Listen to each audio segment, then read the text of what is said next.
Hello everyone, welcome to my YouTube channel Chhaya tutorial. आज के इस वीडियो में हम बात करेंगे अनुच्छेद 30 की, जिसमें कि शिक्षा संस्थाओं की स्थापना और प्रशासन करने का अल्पसंख्यक वर्गों का अधिकार है।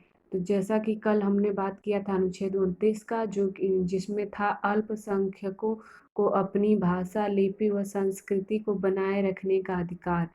और जैसे कि शोषण के विरुद्ध अधिकार है, उसमें अनुच्छेद 23 और 24 था, वैसे ही ये शिक्षण तथा संस्कृति का अधिकार अनुच्छेद 29 और 30 है। तो कल हमने अनुच्छेद 29 के बारे में पढ़ा दिया गया है। और आज की इस वीडियो में हम बात करेंगे अनुच्छेद 30 का, जो कि आपका है अपनी पसंद की शिक्षण व संस्थाओं को स्थापना प्रशासन करने का अधिकार।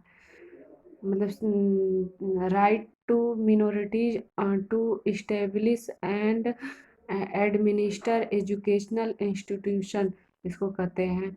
जैसे चर्चा के बिंदु जो हैं वो कौन कौन से हैं।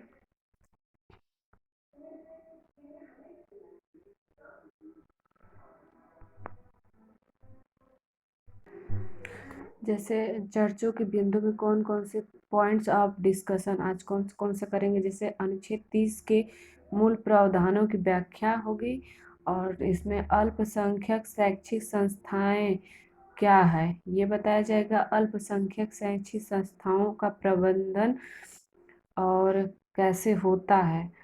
अल्पसंख्यक शैक्षिक संस्थाओं पर राज्य का नियंत्रण, प्रमुखवाद।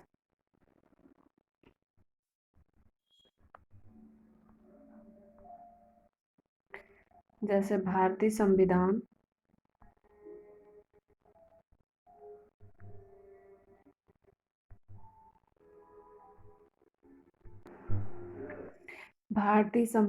का आर्टिकल 30 क्या कहता है। देश में धार्मिक या भाषाई अल्पसंख्यकों को कई अधिकार देता है। यह आर्टिकल ही इन अल्पसंख्यकों को देश में शैक्षणिक संस्थानों की स्थापना और प्रशासन के लिए अधिकार भी देता है। देश में शैक्षणिक संस्थानों की स्थापना और प्रशासन के लिए अल्पसंख्यकों को अधिकार देता है। आर्टिकल जो प्रावधान में क्या क्या है, जैसे आर्टिकल 30(1) में कहा गया है कि सभी अल्पसंख्यकों को देश में अपनी पसंद के शैक्षिक संस्थानों को स्थापित और संचालित करने का अधिकार होगा। आर्टिकल 30(a) में क्या कहा गया है कि अल्पसंख्यक द्वारा स्थापित और प्रशासित किसी शैक्षणिक संस्थान की किसी भी संपत्ति के अनिवार्य अधिग्रहण के लिए कोई कानून बनाते समय राज्य यह सुनिश्चित करेगा कि ऐसा कानून अल्पसंख्यकों के अधिकारों को ना तो रोकेगा और ना ही निरस्त करेगा। मतलब कि आर्टिकल 30(a) में कहा गया है कि जो अल्पसंख्यक द्वारा स्थापित प्रशासित संपत्ति अनिवार्य अधिग्रहण के लिए कोई कानून बनता है, उस समय राज्य सुनिश्चित करेगा कि ऐसा कानून मतलब कि अल्पसंख्यकों के अधिकारों को ना तो रोकेगा ही और ना ही निरस्त करेगा। आपके आर्टिकल 30(1)(a) में कहा गया है ये बात।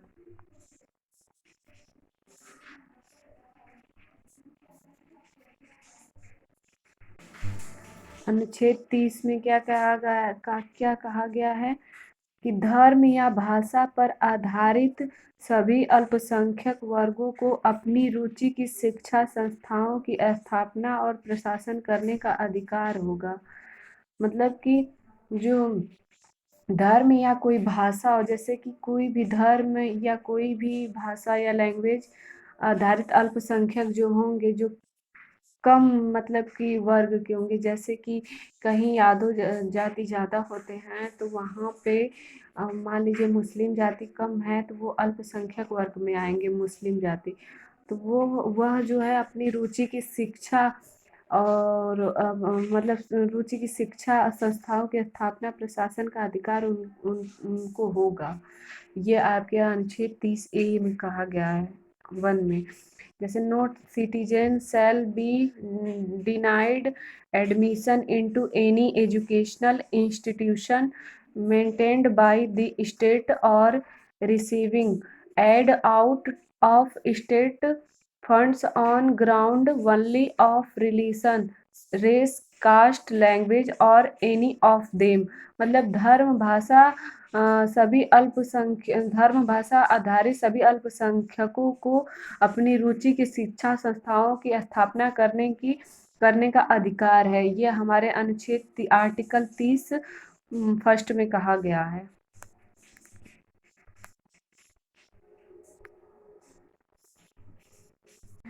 अल्पसंख्यक कौन है?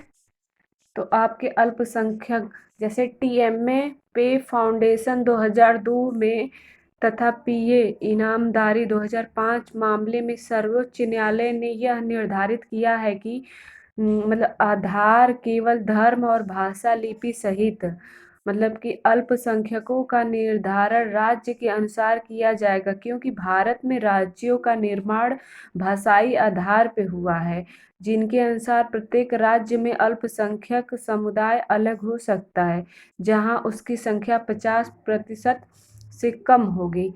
1992 में ईस्वी में संसद ने अधिनियम के द्वारा अल्पसंख्यक आयोग का गठन किया, जिसके अनुसार मुस्लिम, सिख, बौद्ध, पारसी और जैन अल्पसंख्यक है। जैसे 1952 में जो संसद ने अल्पसंख्यक का एक गठन किया, जिसमें आपके मुस्लिम भाई, सिख और बौद्ध, पारसी और जैन जो हैं ये बहुत कम हैं, तो इनको अल्पसंख्यक में लिया गया। और अल्पसंख्यक का निर्धारण जब राज्य के अनुसार किया जाएगा, तो भारत राज्यों का निर्माण भाषाई आधार पे हुआ है। मतलब कि तो प्रत्येक राज्य में अल्पसंख्यक जो कम समुदाय और अलग हो सकता है, उसकी मतलब कि कम माना जाएगा, जो मतलब उसकी संख्या 50% से कम होगी तब वो अल्पसंख्यक माना जाएगा। और कहा गया है कि आधार केवल धर्म और भाषा लिपि सहित होगी।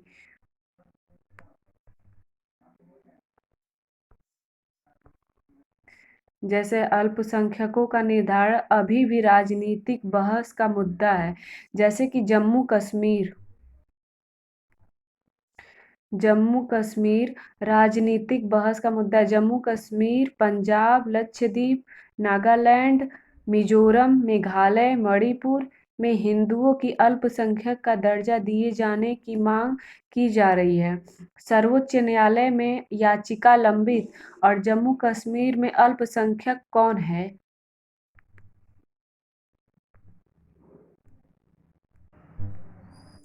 अनुच्छेद 2 में क्या कहा गया है? शिक्षा संस्थाओं को सहायता देने में राज्य किसी शिक्षा संस्था के विरुद्ध इस आधार पर विभेद नहीं करेगा कि वह धर्म या भाषा पर आधारित किसी अल्पसंख्यक वर्ग के प्रबंध में है।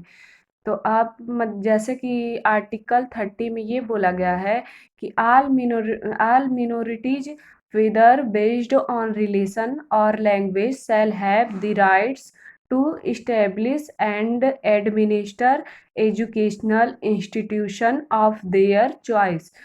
मतलब कि शिक्षा संस्थाओं को सहायता देने में राज्य शिक्षा संस्था के विरुद्ध इस आधार पर विभेद नहीं करेगा कि वो धर्म और भाषा पर किसी अल्पसंख्यक वर्ग प्रबंध में हो।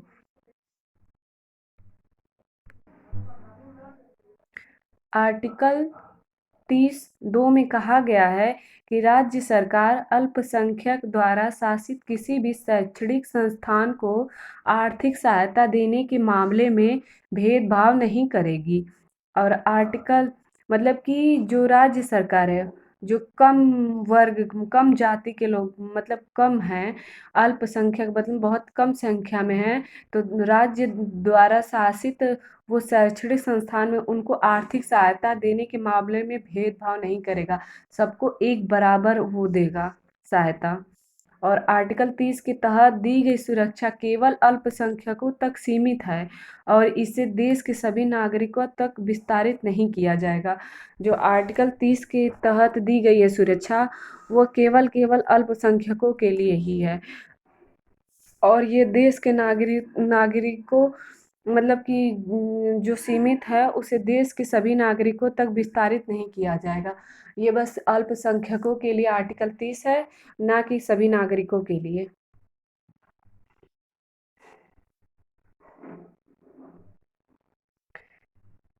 जैसे अल्पसंख्यक शैक्षिक संस्थाएं, मिनोरिटीज एजुकेशनल इंस्टीट्यूशन, जो अल्पसंख्यकों के द्वारा स्थापित है, राज्य अथवा संसदीय अधिनियम द्वारा स्थापित व बहुसंख्यकों द्वारा स्थापित शिक्षण संस्था इस श्रेणी में नहीं। जैसे एमयू, जैसे राज्य के द्वारा आर्थिक सहायता प्राप्त करने के आधार पर किसी भी संस्था को अल्पसंख्यक के दर्जे से वंचित नहीं किया जा सकता है।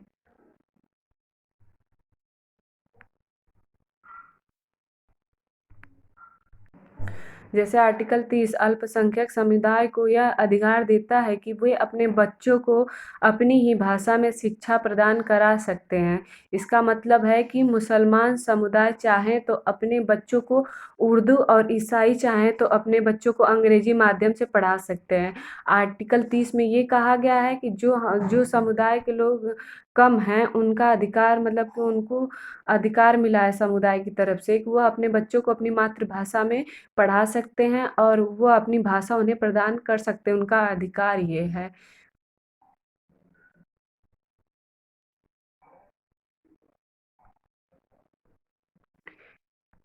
जैसे मिनोरिटीज एजुकेशनल इंस्टीट्यूशन, जैसे कि रिकॉग्नाइज्ड, एक होता है अनरिकॉग्नाइज्ड।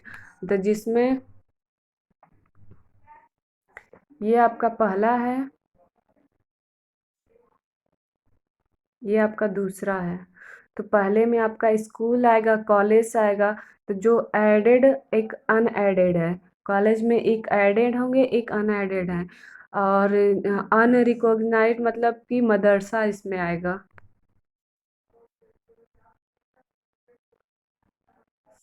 अल्पसंख्यकों शैक्षिक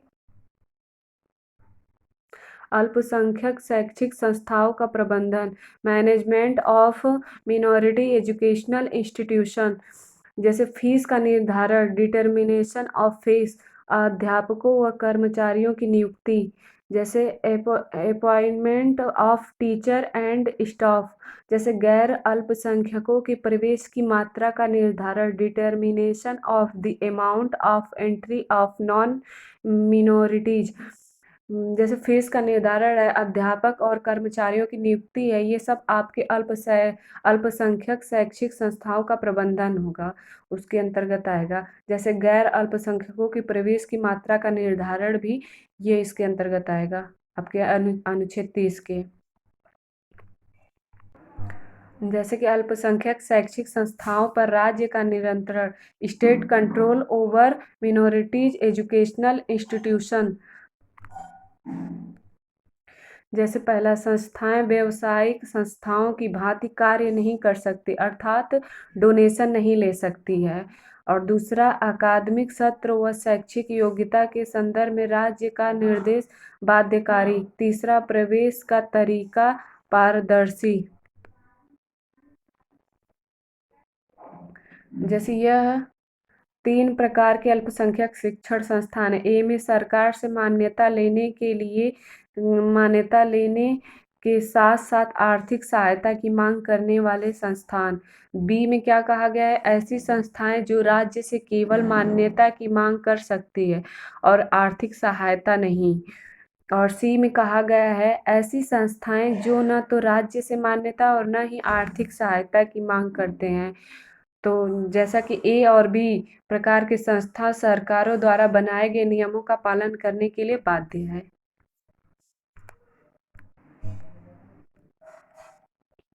जैसे प्रमुख मामले, landmark cases, Saint Stephen's College बनाम दिल्ली विश्वविद्यालय 1952 में संस्था अपने समुदाय को 50% आरक्षण दे सकती है। 2002 ईस्वी में निर्णय बदलते हुए क्षेत्र में अल्पसंख्यकों की संख्या युक्तियुक्त आधार पर रखने को कहा गया।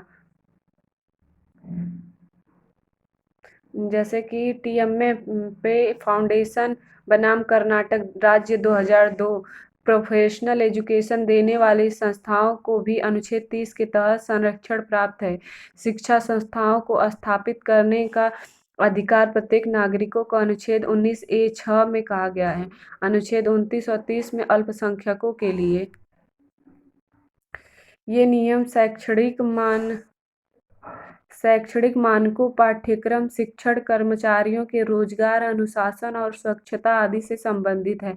जैसे श्रम कानून, अनुबंध कानून, औद्योगिक कानून, कर, आर्थिक नियम आदि इत्यादि इसके अंतर्गत आएगा। जैसे पीए इनामदार बनाम महाराष्ट्र राज्य, महाराष्ट्र राज्य 2005। क्या कहता है, गैर सहायता प्राप्त संस्थाएं चाहे वो अल्पसंख्यक हो या उन पर आरक्षण की नीति लागू नहीं की जा सकती। जैसे पीए इनामदार बनाम जो महाराष्ट्र राज्य 2005 में ये केस आया था कि गैर सहायता प्राप्त संस्थाएं चाहे वो अल्पसंख्यक हो या उन पर आरक्षण की नीति लागू नहीं की जा सकती है।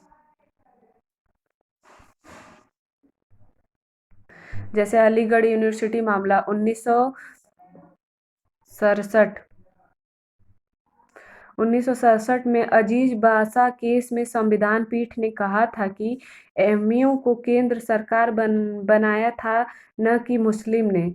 1981 में संसद में संशोधन बिल पास करते हुए एमयू को अल्पसंख्यक का दर्जा दिया। तीसरे पॉइंट में बोला गया, इलाहाबाद हाई कोर्ट ने जनवरी 2006 में उस कानून के रद्द कर दिया। यूपीए ने हाई कोर्ट के फैसले के खिलाफ सुप्रीम कोर्ट में अपील दायर की थी, लेकिन 2016 में भाजपा ने नेतृत्व वाली एनडीए सरकार ने यह अपील वापस ले ली क्योंकि पूर्ववर्ती सरकार का दृष्टिकोण गलत था। 2019 में ये कहा गया। अलीगढ़ यूनिवर्सिटी मामला है ये। आर्टिकल 30 पर सर्वोच्च न्यायालय का निर्णय, supreme court decision of article 30 Malankara Syrian Catholic college case 2007।